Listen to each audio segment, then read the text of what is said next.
오늘 우리에게 주시는 하나님의 말씀은 구약성경 스바냐 3장 14절에서 20절이 되겠습니다.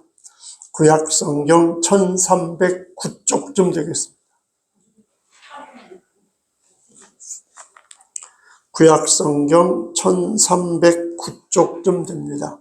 스바냐 3장 14절에서 20절까지의 말씀, 우리 찾으셨으면 한 절씩 나누어서 읽도록 하겠습니다. 시온에 따라 노래할지어다. 이스라엘아 기쁘게 부를지어다. 예루살렘 따라 전심으로 기뻐하며 즐거워할지어다.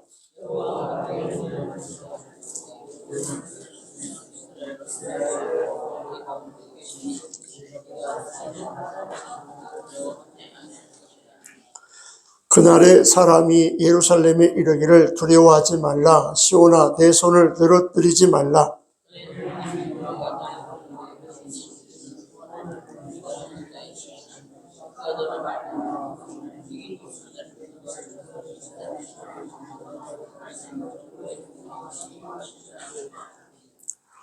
내가 절기로 말미암아 근심하는 자들을 모으리니 그들은 내게 속한 자라. 그들에게 지워진 짐이 치욕이 되었느니라.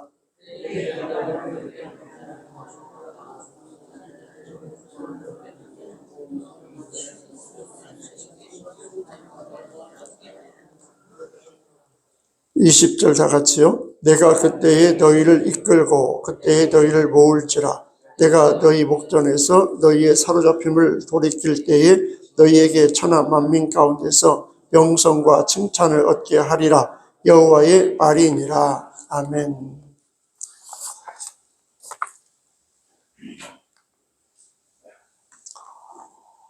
꽤 오래전에 이 본문을 가지고 설교했던 기억이 있는데요.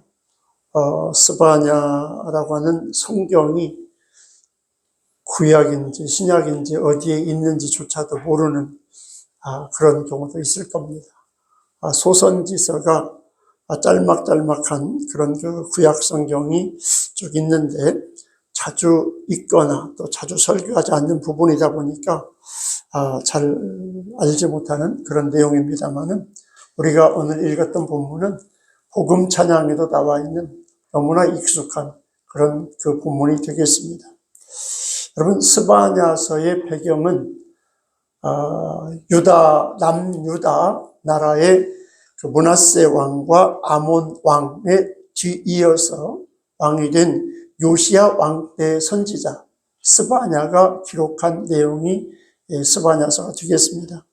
므낫세와 아몬 왕 때에 하나님의 나라인 유다 왕국이 하나님 앞에 얼마나 큰 범죄를 저질렀는지, 하나님 대신 태양신을 섬기고 바알신을 섬기고 또 아세라 숭배, 그 당시에 섬길 수 있는 잘못된 우상들을 너무나 많이 섬기는, 그래서 하나님의 나라 유다 땅이 온통 우상으로 득실되는 그런 땅을 만들었습니다. 거기다가 강신술, 또 지붕에 올라가서 하늘의 별들을 바라보고 또 달들을 바라보면서 점수를 자행하는 이런 일들이 비일비재했던 그 시대가 바로 므낫세 아몬 왕 시대, 이어서 요시야 왕까지 오게 되었습니다. 이렇게 종교적으로 신앙적으로 타락하다 보니까 정치도 타락을 하게 되었습니다. 뇌물을 받고 판결은 기울어지게 되고, 또 성적 타락으로 인해서 사회가 혼란스럽고, 거기다가 교회 내에 종교적인 부분까지 도덕적으로 부패로 말미암아서 이스라엘은 하나님의 진노와 심판의 대상에 놓이게 되었다. 그래서 하나님께서 심판하시겠다. 여러분, 이렇게 하니까 이스라엘에 있는 모든 백성들이 얼마나 좌절이 되고 절망이 되고 낙심이 되겠습니까? 소망이 없다라는 것이죠. 희망이 없었습니다. 지도자들은 나라를 바로 세우려는 의지를 보이지 않고 자신의 유익을 따라서 뇌물로 모든 것을 판결하게 되니까 힘없는 국민, 나약한 백성들은 정말 의지할 데가 없었던 것입니다. 결국 이스라엘 백성들은 이런 현실을 어떻게 바꿀 방법이 없다 보니까 그냥 운명처럼 받아들이면서 허탈해하고 아무런 희망과 소망 없이 살아갈 수밖에 없는, 그래서 오늘 성경은 그렇게 말씀하고 있습니다. 우리 16절을 같이 한번 읽어볼까요? 16절. 그날에 사람이 예루살렘에 이르기를 두려워하지 말라. 시온아 내 손을, 시온아라고 하는 이 말은 이스라엘아, 유다 백성들아, 내 손을 늘어뜨리지 말래. 여러분, 이 당시 이스라엘 백성들은 전부 손을 늘어뜨리고 있었다. 축 늘어뜨리고 있었다. 그렇게 표현을 하고 있습니다. 이게 무엇을 말하고 있습니까? 한마디로 소망이 없다는 거죠. 희망이 없다라는 겁니다. 절망 가운데 어떻게 될지 모르니까 될 때면 되라 라는 식으로 전부 다 절망과 낙심하면서 살아갈 수밖에 없는 상황 가운데 있더라는 것입니다. 그때 하나님께서 선지자 스바냐를 보내가지고 그렇게 말씀하고 있는 겁니다. 이스라엘 백성들아, 손을 늘어뜨리면 안 된다라고 하는 것이죠. 너희는 하나님의 백성이고 하나님이 함께 하시기 때문에 아무리 앞이 불확실하게 보이고 아무리 소망이 없는 사회에 있다 할지라도 하나님의 백성은 손을 늘어뜨려서는 안 된다라고 외치는 본문이 오늘 스바냐 3장인 줄 믿으시기 바랍니다. 여러분, 스바냐 1장과 2장은 하나님의 심판과 진노가 얘기하고 있다고 한다면 3장은 그 가운데서 구원하시는 하나님에 대한 이야기를 잘 설명해 주고 있습니다. 그날의 사람이 예루살렘에 이르기를 두려워하지 말라. 시온아 내 손을 늘어뜨리지 말라. 하나님의 백성, 신앙께 보던 성도들아, 아무리 희망이 없고 소망이 없다 할지라도 너는 하나님의 백성이고 하나님이 함께 하십니다. 낙심하지 말라. 손을 늘어뜨리지 말라. 어깨 축 처지지 말라. 하나님이 말씀하시는 줄 믿으시기 바랍니다. 이 음성을 듣는 것이 예수 믿는 사람의 믿음과 신앙이에요. 예수 믿는 사람은 어떤 상황에 처해 있다 할지라도 좌절하거나 낙심하지 않는다, 그 말입니다. 여러분, 여기 손을 늘어뜨린다라고 하는 이 말은 무엇을 말하고 있습니까? 절망이나 낙심의 상태, 어깨가 축 처졌다. 여러분, 그러잖아요. 요즘 우리 한국의 젊은 청춘 남녀들이 결혼을 안 한다고 그러잖아요. 왜 안 해요? 희망이 없대요. 왜 희망이 없어요? 결혼하면 참 좋은데. 근데 요즘 너무 집값이 비싼 것 같아요. 결혼해가지고 서울에서 하다못해 단칸방, 요즘 단칸방 없잖아요. 원룸, 투룸. 원룸도 서울에서는 막 억대, 7, 8천만 원 가고 억대가 간단 말이죠. 근데 요즘 젊은이들이 직장 생활해가지고 억대 모으기가 쉽지가 않잖아요. 그러니까 막 결혼하기 미루게 되고. 참 집값 구조가 문제가 돼요. 요즘 이재명 대통령이 집값을 한번 잡아보겠다고 하는데 좀 제발 잡았으면 좋겠어요. 너무 비싸도 너무 비싼 것 같아요. 여러분, 희망이 없으면 어깨가 축 처져요. 손이 쭉 늘어져요. 사람의 매가리가 없게 보인단 말이죠. 절망이나 낙심 상태.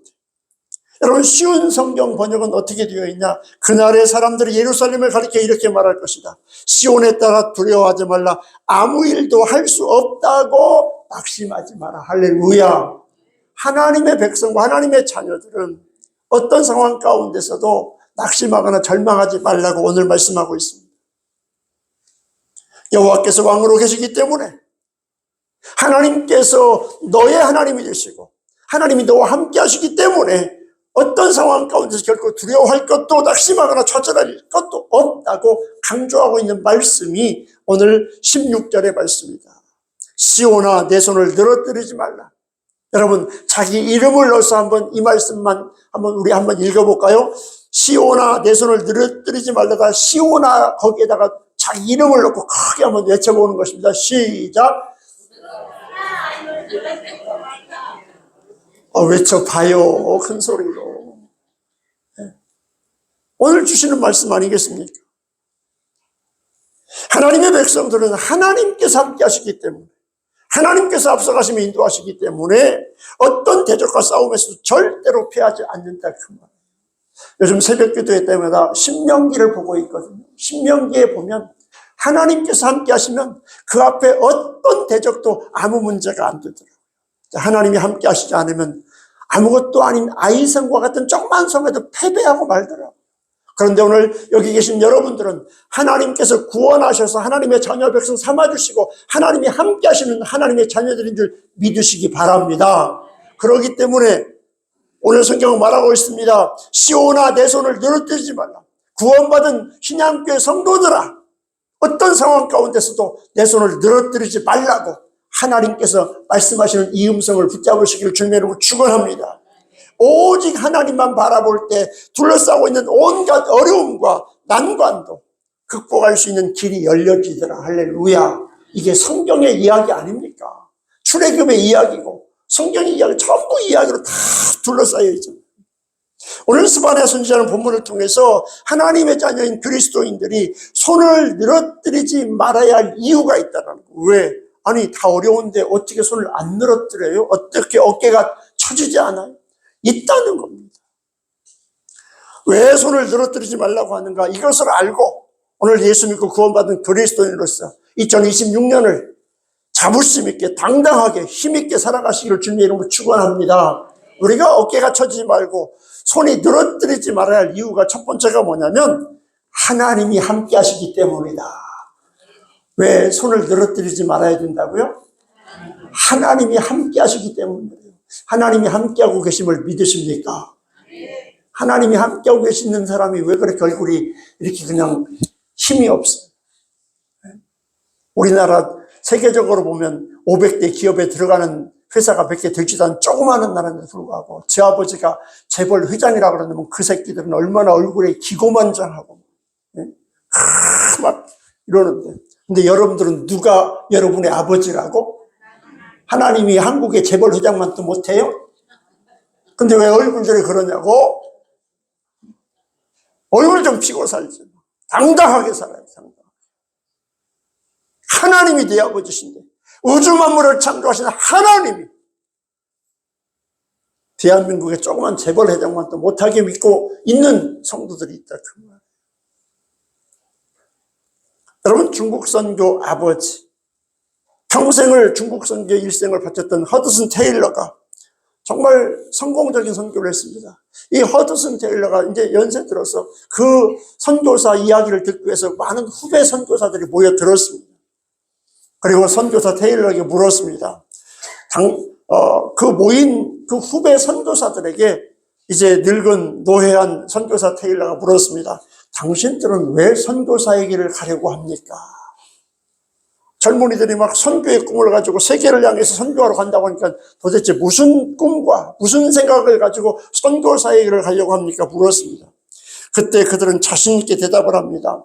예, 선배님, 저는 황무지 같은 저 중국 땅에 교회가 서는 것을 제가 보고 싶습니다. 제가 가서 교회를 세우겠습니다. 저는 중국인들이 복음을 듣고 미개한 삶에서 벗어나기를 소원합니다.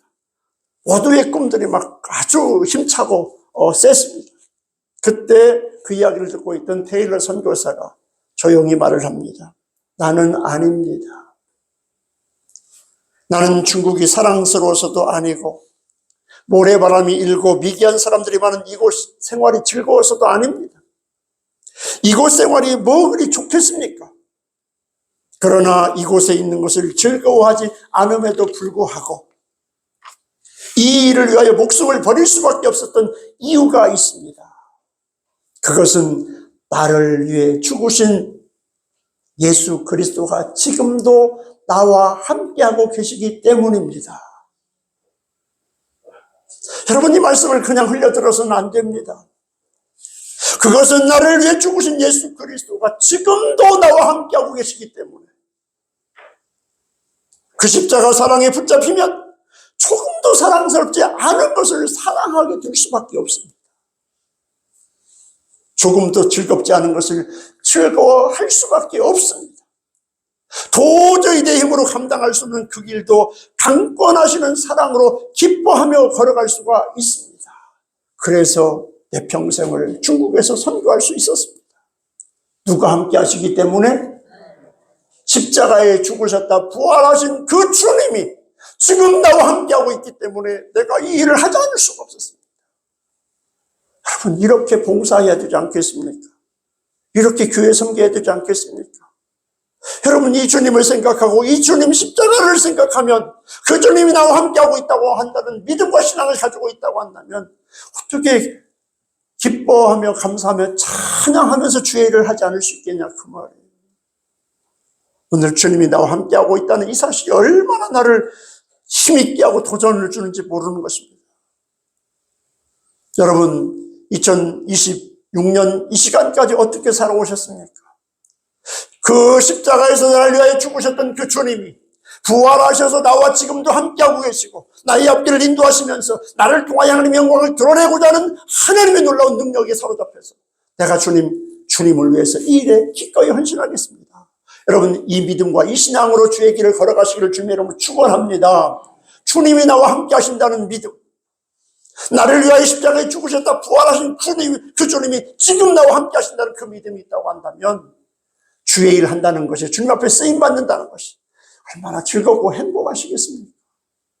여러분, 주님이 함께하고 계심을 믿으시기 바랍니다.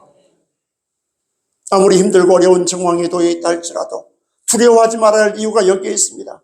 우리 가운데, 아니 나와 함께 하시는 하나님을 믿는다고 한다면 내가 무엇인지 할 수 있다. 나는 부족하고 나는 연약하고 나는 아무것도 할 수 없지만 나와 함께 하시는 하나님으로 인하여 사망 권세 이기시고 부활하신 예수 그리스도 안에서 나는 이겨낼 수 있습니다라는 믿음으로 주의 길을 걸어가시기를 주님의 이름으로 축원합니다. 주님이 도와주십니다. 주님이 역사하십니다. 주님이 나를 통해서 하나님의 놀라운 기적을 일으키실 줄 믿으시기를 바랍니다. 여러분, 2026년 이제 한 달 살았습니다. 오늘 2월 1일 주일 아닙니까? 남은 11달 주님이 함께 하시는 믿음으로 승리의 길을 걸어가는 우리 신양교회 성도 여러분 되시길 주님의 이름으로 축원합니다. 오늘 17절 상반절에 그렇게 말하고 있어요. 너희 하나님 여호와가 너희 가운데 계시니 그는 구원을 베푸실 전능자이시라.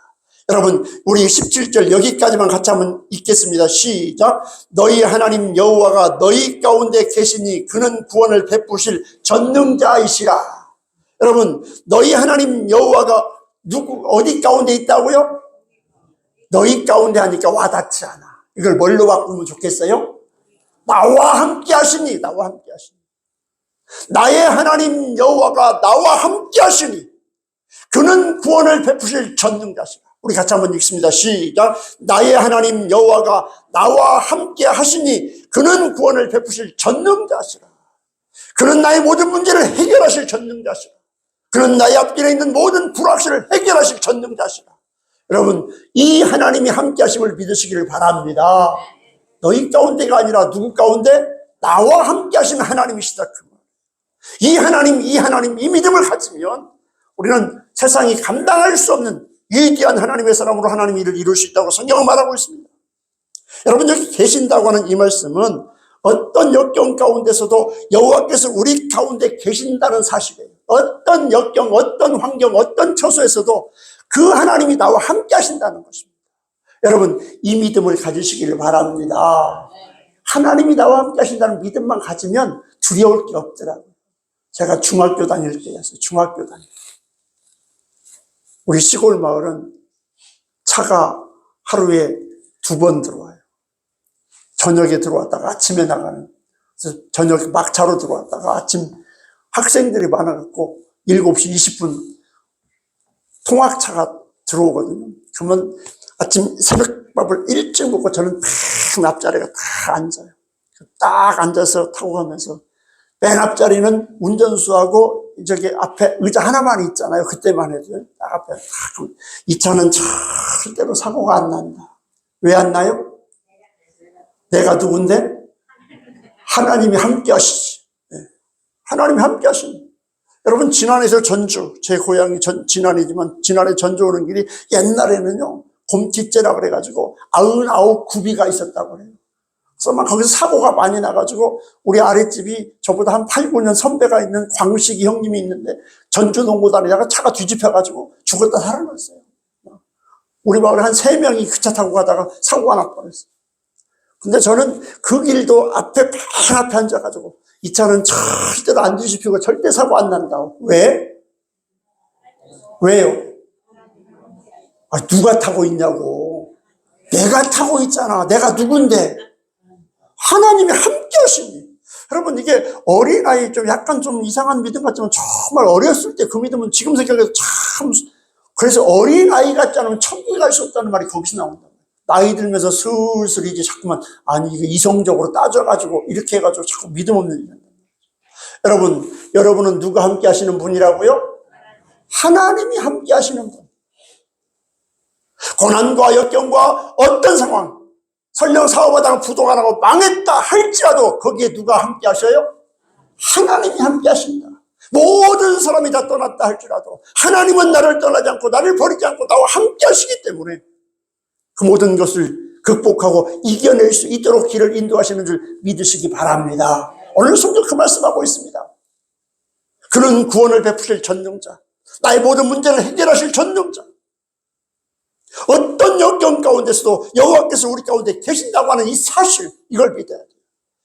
그리고 그 하나님께 택함 받은 백성들은 어떤 상황 가운데서 다 문제가 해결되어지는, 구원받게 되는 은혜를 누리게 된다고 말씀하고 있습니다. 여러분, 여기 전능자라고 하는 말씀이 나와요. 구원을 베푸실 전능자. 여러분, 전능자는 뭘 말하고 있습니까? 용사, 전사를 말하고 있습니다. 군인 중에서도 가장 강력한 707, 우리 방송에 많이 나오더라고요. 네. 무적의 사나이. 어떤 경우에도 정말 모든 문제를 해결할 수 있는 전능한 용사, 전사를 말하고 있습니다. 특히 이스라엘 하나님이 전능하신 용사이심을 강하게 나타내고 있어요. 하나님이 나의 용사가 되어주시고 하나님이 나를 지키시고 수호하고 보호해 주시는데 누가 내 앞길을 가로막을 수 있겠습니까? 그 말씀하고 있는 겁니다. 오늘 우리가 믿는 그 하나님이 바로 그와 같은 나의 용사가 되고 나의 전사가 되고 나를 지키시는 하나님이시면서 나의 길을 열어가시는 하나님이라고 믿는 믿음 안에서 모든 문제가 해결된다고 말씀하고 있습니다. 사랑하는 성도 여러분, 예수 믿는다고 문제가 없는 것 아닙니다. 예수 믿어도 교통사고도 나고 사망사고도 나고 부도도 나고 망하기도 합니다. 요즘 뉴스를 보면은 언제 어디서 어떻게 죽을지를 몰라요. 별의별 상황 가운데 다 죽어가더라고요. 아니, 어떻게 저런 상황에 저런 사고가 날 수가 있지? 서울 시내 걸어갈 때 조심해서 걸어가야 돼. 차가 그냥 인도로 돌진해가지고 어느 순간에 피할 겨를도 없이 죽게 만드는 경우가 수시로 많이 나오더라고요. 정말 알 수 없는 불확실한 세대를 살고 있지 않습니까?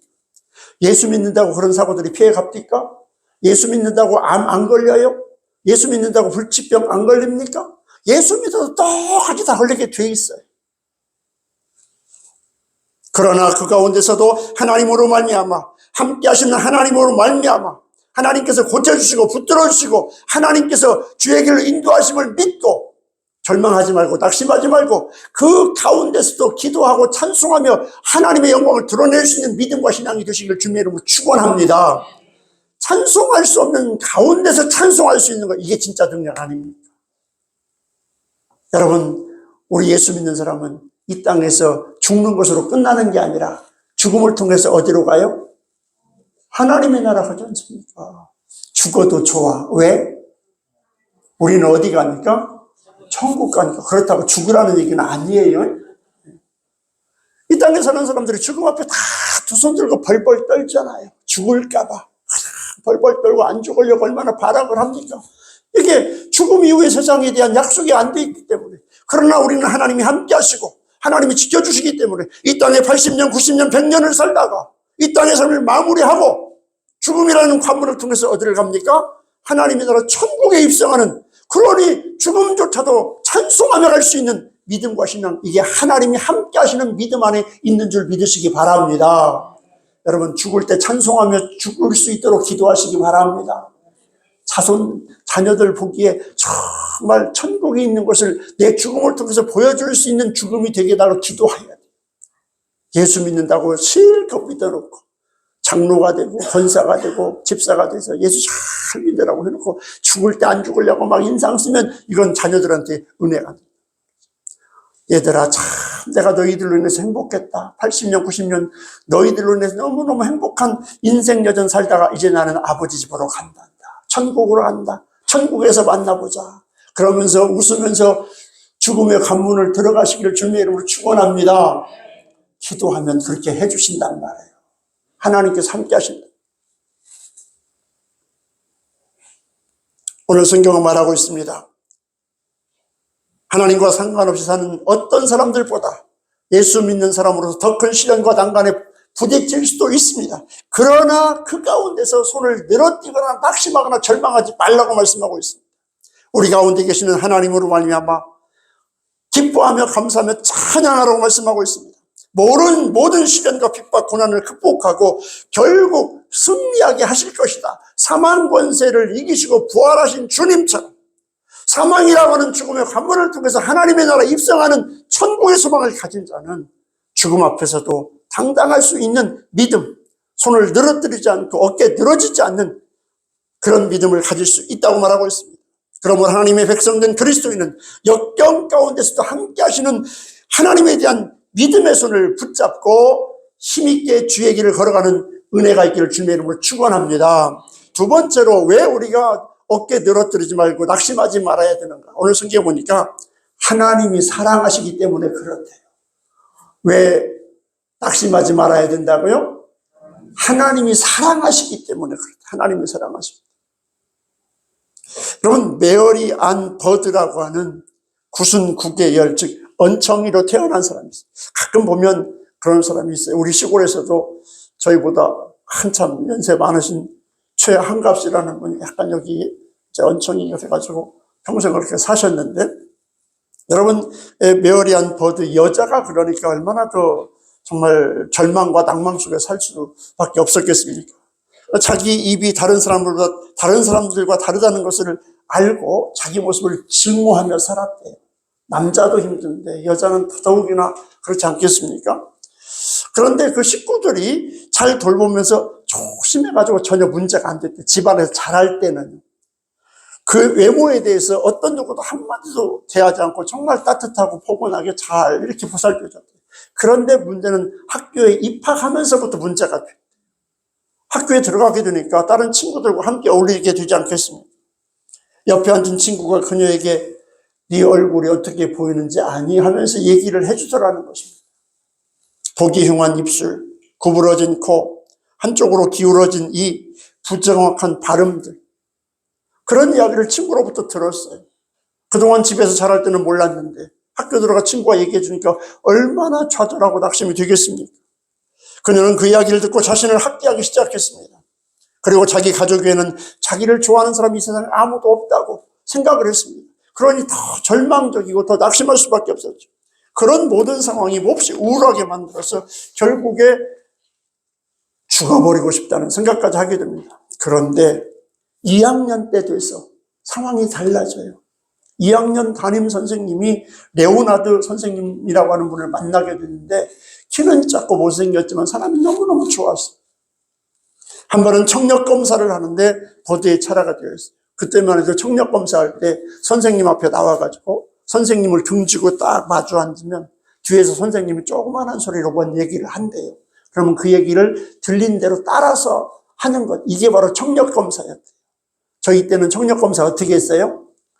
초시계를 가지고 귀에 대가지고 손 들으라고 했잖아요. 이쪽도 이쪽. 근데 뒤에서 선생님이 얘기하는 소리를 듣고 따라서 하라고 했답니다. 그때 이 버드는 레오나드 선생님이 무슨 말 하는지 주의 깊게 잘 듣고 있었을 거 아닙니까? 선생님이 무슨 말을 하실까? 그대로 따라서 해야 되겠다. 그때 선생님이 하신 7마디가 그의 운명을 바꿔놨다고 합니다. 선생님은 이 버드, 언청이가 된 이 버드를 앞에 앉혀놓고 하시는 말씀이 네가 내 작은 딸이었으면 좋겠다. 뒤에다 대고 네가 내 작은 딸이었으면 좋겠다 라고 선생님이 그렇게 말씀을 하시더랍니다. 그 이야기를 들은 버드는 그동안 친구들로부터 놀림받고 자기 인생을 저주하면서 정말 죽고 싶은 마음으로 가득 찼는데도 불구하고 뒤에 앉아 계시는 선생님이 네가 내 작은 딸이었으면 좋겠다는 그 말에 완전히 뒤집어졌습니다. 사랑하는 성도 여러분, 무엇을 말하고 있습니까? 누구도 알아주지 않지만, 어떤 누구도 가까이 하지 않지만, 버림받은 같은 인생 같은 우리들이지만은 우리 하나님께서는 죄로 인하여 망가질 대로 망가져서 버림받을 수밖에 없고 하나님의 진노와 저주의 대상인 저와 여러분을 우리 하나님께서는 뒤에서 그렇게 말씀하십니다. 네가 내 아들이었으면 좋겠다. 하나님께서 나를 향해서 하시는 말씀입니다. 네가 내 딸이 되는 것이 나의 소원이라. 오늘 하나님께서는 저와 여러분의 잘못된 것, 저와 여러분의 부족한 것 보지 않습니다. 내가 너를 위하여 내 아들 예수 그리스도를 십자가에 내어주고 내가 너를 내 아들 삼았고 내가 너를 내 딸 삼았노라고. 레온 아들은 그 작은 버들을 향해서 네가 내 작은 딸이었으면 좋겠다고 말하고 있었지만 그 말에 힘을 얻었습니다마는 우리 하나님은 저와 여러분을 향해서 내가 너를 내 아들 독생자 예수를 내어주고 내가 너를 내 아들 삼았노라고. 내가 너를 내 딸 삼았노라고 주님께서 하시는 그 말씀을 잊지 말고 붙잡으시길 주님의 이름으로 축원합니다. 오늘 나는 누구의 딸이라고요? 오늘 나는 누구의 아들이라고요? 하나님의 아들이고 하나님의 딸이라고 하는 이 사실. 여러분, 아버지와 어머니는 자식보다 사랑하는 것이 없어요. 자식을 위해서는 모든 걸 쏟아붓는 게 부모 아닙니까? 자식을 위해서라면 내 몸이 부스러지고 으스러져도 모든 걸 다 쏟아붓는 게 어머니고 아버지더라. 그런데 우리 하나님은 그보다 더한 사랑, 부모들이 흉내낼 수 없는 그 사랑, 너를 낳은 내 어머니는 너를 버렸을지라도 나는 네 이름을 손바닥에 새기면서 한시도 너를 잊어본 적이 없노라. 아니 내 아들 독생자를 내어주고 너를 내 아들 삼았노라고. 오늘 주님이 말씀하고 있음을 믿으시길 주님의 이름으로 축원합니다. 여러분, 이 하나님의 뜨거운 사랑을 우리가 붙잡아야 돼요. 하나님이 나를 얼마나 사랑하시는지. 이 사랑이 오늘 믿음의 길을 걸어가게 하고 이 사랑이 하나님을 하나님 되게 하는 신앙으로 나아가게 한다고 오늘 성경 말하고 있습니다. 우리를 사랑하시는 하나님을 만날 때 우리의 운명이 바뀌게 되는 줄 믿으시기 바랍니다. 나를 사랑하실 때 끝까지 사랑하시고 나를 사랑하실 때 정말 전폭적으로 당신의 모든 걸 쏟아 부어주며 사랑하시는 그 하나님의 사랑을 만날 때 우리 운명이 바뀌게 돼 있어요. 여러분, 팔자를 고칠 수 있다 그래요? 못 고친다 그래요? 세상 사람들이 팔자 고칠 수 있다 그래요? 못 고친다 그래요? 못 고친다고 그러잖아요. 팔자가 그렇다고, 운명이 그렇다고. 예? 세상 사람들이 그렇게 얘기해요. 아이고, 팔자가 쉬어가지고, 운명이, 팔자가 못 고친다고 그래, 못 고친다. 타고나서 못 고친다고 그래. 그런데 오늘 성경은 뭐라고 하고 있습니까? 팔자 고칠 수 있다, 없다? 어떻게? 하나님의 사랑을 만나고 하나님의 은혜 가운데 거하면 저주받은 팔자가 구원받게 되는 줄 믿으시기 바랍니다. 이 땅의 모든 사람들은 하나님의 진노와 저주 아래 놓여 있을 수밖에 없잖아요. 그런 팔자였습니다. 거기서 벗어날 수 있는 어디가 있습니까? 그런데 그 팔자를 누가 고쳐줬어요? 우리 주님이 고쳐주셨잖아요. 우리 하나님이 고쳐주셨잖아요. 저주받고 진노받을 우리를 갖다가 하나님의 거룩한 자녀 백성으로 삼아주시고 하나님께서 오늘 자녀 삼아주시고 아들로 딸로 나를 사랑하시며 붙잡고 인도하시고 계시지 않습니까? 여러분이 하나님의 사랑을 여러분이 느끼시고 만지시고 경험하시길 주님의 이름으로 축원합니다. 오늘 17절 같이 한번 읽어볼까요? 17절 우리 그 다음 읽습니다. 너희 하나님 여호와가 너희 가운데 계시니 그는 구원을 베푸실 전능자이시라.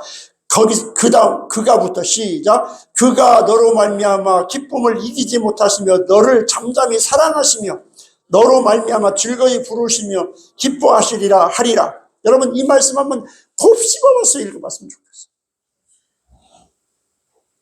집에 가서 이 성경 구절을 갖다가 정말 단어 하나하나를 곱씹으면서 좀 읽어봤으면 좋겠어요. 잠잠히 사랑하시며, 여러분, 잠잠히 사랑하신다는 이 말씀 무슨 말입니까? 조용하고 차분하게 사랑을 베푼다는 그런 의미가 아니에요. 여러분, 이 말씀은 하나님이 베푸시는 사랑 안에서 스스로 만족하시고 그 사랑을 향유한다. 무슨 말이겠습니까? 하나님이 나를 하나님의 자녀 삼아주고 그냥 보면 볼수록 너무 즐겁고 행복해 한다는 거예요. 우리가 아이를 낳아가지고 품에 안을 때 그 아이를 안고 있는 어머니의 마음을 아십니까? 우리 여기 권사님들 여자 집사님 다 아시잖아요. 아기를 낳아가지고 다 품에 안고 있을 때 그 아기를 내려다보면서 그 어머니의 마음, 어머니의 표정을 아세요? 아기를 낳을 때는 내 몸을 찢고 나올 때 두 번 다시 낳고 싶지 않을 그런 고통 속에 살잖아요. 옛날 그러더라고요. 옛날 우리 어머니한테 들은 얘기입니다만 아기 낳으러 들어갈 때 디딤돌에 신발 벗어놓고 올라가면서 어떻게 한다고요? 내가 이 신발을 다시 신을 수 있을까 하고 들어가서 애를 난다고 그러잖아요. 뭘 얘기하고 있습니까? 목숨 걸고 애 난다는 거잖아요. 자기 몸을 찢어 나오는 그 생명. 그런데 그 고통 중에 애를 낳고 애가 딱 나와서 가슴에 딱 안을 때 엄마는 고통 가운데 이놈의 새끼가 그냥 이렇게 나온다고 나를 이렇게 힘들게 그냥 욕해요? 아니면 사랑으로 가득해요? 고통은 온데간데 다 사라지고 그냥 그 아이를 가슴에 품었을 때 그 어머니의 마음은 얼마나 흐뭇해하고 얼마나 지금 여기 잠잠히 사랑하신 바로 그거예요. 그거. 하나님께서 나 같은 죄인을 하나님의 자녀 삼아주시고 하나님께서 나를 품에 안으시면서 나를 내려다보실 때 죄로부터 구원받아 하나님의 자녀가 되고 하나님 거룩한 백성이 된 나를 내려다보면서 아이를 품에 안은 어머니가 그 새끼를 내려다보는 그 마음, 그 뜨거운 사랑의 마음. 그래서 그 마음을 스스로 행복해하고 스스로 만족해하고 스스로 기뻐해서 그 다음에 그 고통 잊어버리고 또 낳잖아요. 7, 8명 낳고 10명 낳고 아픈 거 생각하고 고통 생각하면 뭐 안 날 텐데도 불구하고 7, 8 지금은 뭐 한두 명밖에 안 낳지. 안 하면 너무 기쁘거든.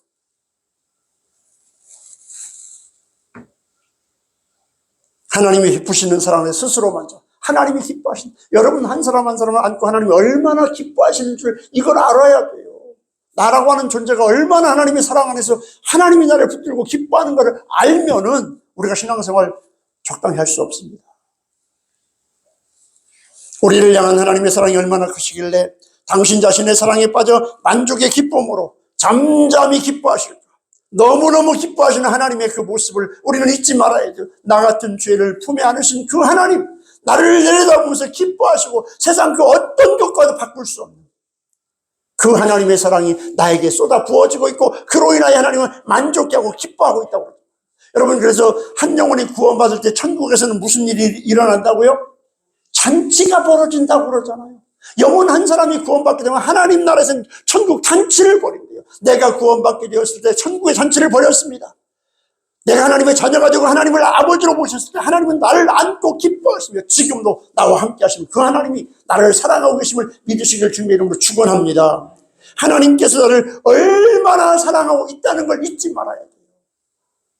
사랑받는 사람은 그 사람이 달라져요. 사랑받지 못한 사람의 인생은 참 좀 허무한데요. 사랑 듬뿍 받은 사람은 얼굴 표정부터 다르더라고요. 근데 여러분은 누구의 사랑을 받는 사람이라고요? 남편의 사랑 못 받아도 좀 섭섭하게 생각하지 말고 누구 사랑으로 만족하세요? 하나님의 사랑으로. 아내의 사랑 못 받는 남자는 없는 것 같아요. 제가 볼 때. 전부 다 이 땅의 남자들은 아내의 사랑은 다 받고 사는데 반면에 받는 사랑만큼 아내를 사랑하는 남자는 그렇게 많지 않은 것 같아요. 우리 교회 빼놓고. 우리 교회 남자분들은 다 아내를 사랑하시는 것 같아요. 근데 되게 다른 데 보면은 아내는 100으로 남편을 사랑한다면 남편은 아내를 한 30쯤 사랑하는 것 같아요. 퉁퉁거리고 야단치고 그냥 함부로 대하고 사랑이 그만큼 없는 것 같아요. 여러분, 우리가 정말 이 땅에서 인간적인 사랑을 못 받는다 할지라도 누구만큼은 나를 온전히 사랑하신다고요? 하나님만큼은 나를 전적으로 온전히 사랑한다. 예수, 당신의 아들 예수를 십자가에 내어주시기까지 사랑하시는 그 하나님의 사랑이 오늘 또 나와 함께하고 있다는 것을 아시기를 주님의 이름으로 축원합니다. 이것을 알기 위해서 힘써야 돼요. 하나님께서 나를 사랑하는 그 사랑이 얼마나 크고 놀라운지 그 하나님의 사랑을 알게 해주십시오. 하나님 십자가의 그 사랑을 알게 해주십시오. 그 사랑을 알 때 나도 하나님을 사랑할 수 있는 것입니다. 여러분, 하나님의 사랑을 알아가는 감격과 감동이 날마다 여러분 가운데 일어나기를 주님의 이름으로 축원합니다. 하나님의 사랑을 아는 만큼 하나님을 사랑할 수 있는 겁니다. 우리는 하나님이 이렇게 사랑하셨는데 나는 그 하나님을 정말 이처럼 사랑하고 있는지 한번 돌아보면서 그 사랑을 알고 살아가야 되겠다. 우리를 향한 하나님의 사랑이 있기에 낙심하거나 손을 늘어뜨리는 일이 없도록 정말 믿음과 신앙으로 살아가는 우리 신앙교회 성도 여러분 되기를 바랍니다. 마지막으로 우리 하나님은 어떤 하나님인가? 우리로 하여금 풍성한 삶을 얻게 하시는 하나님이다. 우리가 하여금 어떤 삶을 얻게 하신다고요? 풍성한 삶을 얻게 하신다. 여러분, 이스라엘 백성들을 출애굽에서 구원해내시고 그 하나님께서 광야길을 걸어가시면서 그냥 내버려 두지 않았습니다. 필요한 모든 것을 공급해 주셨어요. 아무것도 없는 세상에서. 고기가 먹고 싶다니까 이 사이에 고기가 빠지지 않을 만큼 고기를 공급해 주셨고, 필요한 모든 것을 공급해 주신 하나님, 우리 하나님은 우리의 필요를 채워주시고 공급해 주시고 얻게 해주신 하나님이시다. 오늘 19절은 그렇게 말하고 있습니다. 우리 19절 같이 한번 볼까요? 그때에 내가 너를 괴롭게 하는 자를 다 벌하고 저는 자를 구원하며 쫓겨난 자를 모으며 온 세상에 수욕받는 자에게 칭찬과 명성을 얻게 하시는 하나님이시다. 힘들고 어렵습니까? 성공해서 모든 사람들로부터 칭찬받고 존경받게 하는 하나님이시다 말씀하고 있습니다. 여러분, 여기서 얻게 한다고 하는 이 말씀은 구원과 은혜를 사모하는 자들로 하여금 약속된 축복을 얻게 한대요. 여러분, 이스라엘은 정말 우상을 섬기는 일이 다 빠져 있었습니다. 그러나 그 가운데서도 하나님을 사모하는 자들이 있었어요. 그 사모하는 자들은 그 어려운 썩은 사회 속에서도 하나님이 반드시 명성을 얻게 하고 승리하게 하신다고 말씀하고 있습니다. 여러분, 칭찬과 명성은 하나님께 순종할 때 주어지는 겁니다. 하나님 말씀대로 살 때 하나님께서 우리를 높여주시고 하나님께서 명예와 우리의 이름을 지켜주신다고 말씀하고 있습니다. 단순히 모든 나라들로부터 영광을 받는 그런 의미를 떠나서 하나님과 관계가 회복이 되고 영원한 축복을 누리게 한다고 하는 약속의 말씀인 것입니다. 무엇을 말하고 있습니까? 마지막 때 우리를 구원하시는 하나님을 여기서 보여주고 있습니다. 모두가 다 멸망당한다 할지라도, 모두가 다 하나님의 진노와 저주 아래 놓인다 할지라도 하나님 말씀을 사모하고 하나님의 은혜를 갈망하는 자들은 구원해내서 그들을 높여주시고 그들에게 뛰어난 이름을 갖게 해주신다는 말씀을 여기에 담고 있는 것입니다. 그러므로 하나님의 자녀들은 아무리 환경이나 처지가 열악한다 할지라도 하나님을 향한 간절한 소망을 가지고 주님을 찾고 주님 앞에 달려가시기를 주님의 이름으로 축원합니다. 한결같이 하나님을 찾아야 돼요. 힘들고 어렵다 할지라도 포기하지 말고 주저앉지 말고 하나님의 은혜를 사모하고 하나님을 향하여 달려나가는 발걸음이 될 때 하나님이 그를 붙들어 높여주신다고 말씀하고 있습니다. 여러분, 코끼리 길들이는 방법 그전에도 말씀 한번 드렸습니다. 그 큰 코끼리 얼마나 사람들 말에 이렇게 잘 순응하고 길들여져 있습니까? 간단하대요, 길들이는 방법이. 어린 코끼리 다리 하나를 큰 쇠줄로 묶어가지고 말뚝에다 딱 박아 놓는답니다. 어릴 때부터. 그리고 먹이를 주고. 그러면 처음에는 벗어나려고 말뚝을 뽑아보려고 별짓을 다 하다가 절대 못 뽑아주고 뱅글뱅글 돌다가 나중에는 거기에 그냥 순응해버립니다. 길들여져 버립니다. 그래서 스스로가, 코끼리 자신 스스로가 이제 움직일 수 있는 범위를 갖다가 말뚝 주변으로 제한해 버린대요. 가스라이팅 되는 거죠, 가스라이팅. 그래서 그냥 그 안에서 뱅뱅뱅 돈답니다. 그 다음에 말뚝을 뽑고 그 쇠줄을 다 풀러줘서 절대로 말뚝 주변 밖을 벗어나지 않는데요. 그냥 거기에 길들여져 있기 때문에. 이게 바로 코끼리 말뚝 이론이래요, 말뚝 이론. 그런데 말이죠, 우리 예수 믿는 그리스도인들을 사탄이 이렇게 훈련을 시킨답니다. 사탄이 이런 식으로 코끼리 훈련시키듯이 예수 믿는 사람들을 훈련시킨대요. 모든 믿는 자들로 하여금 체념하게 만드는 훈련법이 사탄의 방법이랍니다. 극복할 가능성이 있음에도 불구하고 포기하게 만드는, 무기력한 사람으로 만들어버립니다. 오늘 하나님께서 이렇게 사랑하시고 구원해 주시고 하나님이 함께 하신다는 믿음과 신앙을 분명히 말씀하고 있는데도 불구하고 스스로가 안 돼, 나는 안 돼, 다른 사람은 될 줄 나는 안 돼, 스스로 포기하고 절망하게 만드는 것, 이게 바로 사탄의 전략이라는 것입니다. 말씀을 듣고 기도하면서도 실제 상황에서는 일어날 수 없는 일이라고.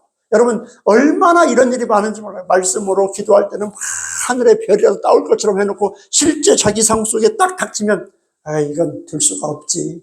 성경의 이야기고 이건 성경의 내용이지. 실제는 달라. 여러분, 이게 사탄이 우리를 코끼리처럼 훈련시키는 하나의 방법이라고 하는 것입니다.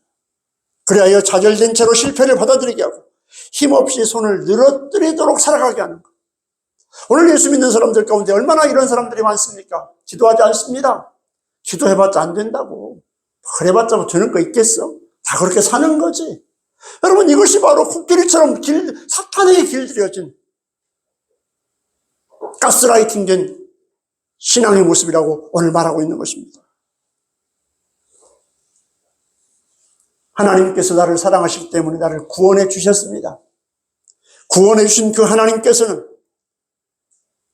나와 함께 하시면서 나의 모든 문제를 앞서가시며 진히 해결해 주신다고 약속하고 있음을 믿으시길 주님의 이름으로 축원합니다. 하나님의 뜻을 헤아려 더욱더 하나님을 기쁘시게 하는 삶이 되도록 그 하나님 앞에 더욱더 엎드리고 더 하나님의 은혜를 구하면서 그 하나님이 나를 통하여 일하실 수 있도록 하나님을 의지하고 구하는 것, 이것이 바로 예수 믿는 저와 여러분이 해야 될 일이라고 말씀하고 있습니다. 그러므로 낙심하지 마십시오. 2026년 한 해를 살아가면서 어떤 일이 우리 앞에 펼쳐질지 알 수가 없어요. 어떤 일이 펼쳐진다 할지라도 절망하지 마시기를 주님의 이름으로 축원합니다.